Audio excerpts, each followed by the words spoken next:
কাণ্ড দেখো, কিরকম অবাধ্যতা। ওরা কেউ শুনছে না আর বড়দের কারোর কথা। শুধু কি বড়র কথাই, আমরাও বলছি কত। মেঘেরা চলছে তবু কেবলই নিজের মতো।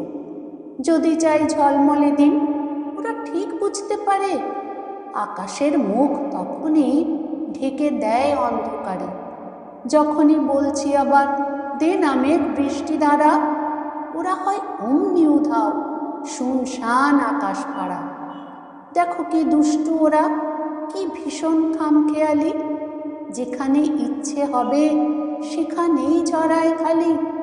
কতদিন রুক্ষ মরু বলেছে, পারছি না আর। এসো মেঘ আমার কাছে, ছোঁয়া দাও বৃষ্টি দ্বারার। তবু মেঘ যায়নি কাছে, দেয়নি এক ফোঁটা জল। অথচ আজ ওখানেই সারাদিন মেঘের মাদল। ওখানেই সকাল দুপুর অবিরাম বাদল ধারা। মেঘেরে দস্যিপনা বলো আজ রুখবে কারা?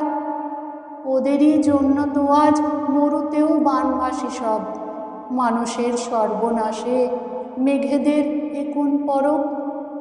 অথচ এই এখানে আমাদের দিনাজপুরে, আমাদের কুচবিহারে মাটি আজ যাচ্ছে পুড়ে। জমিতে পুড়ছে ফসল, নদীরা শীর্ণ কায়া। ধুঁকছে বন বনানী, নেই তার শ্যামল মায়া। আকাশে দুচোখ তুলে ডাকি তাই, মেঘ ছুটে আয়। আমাদের রুক্ষ মাটি ভেজ আজ বৃষ্টি ধারায়। মেঘেরা তাও আসে না, ওরা খুব অবাধ্য যে। চলো তো বেরিয়ে পড়ি ভালো এক মেঘের খোঁজে। চলো তো বেরিয়ে পড়ি ভালো এক মেঘের খোঁজে।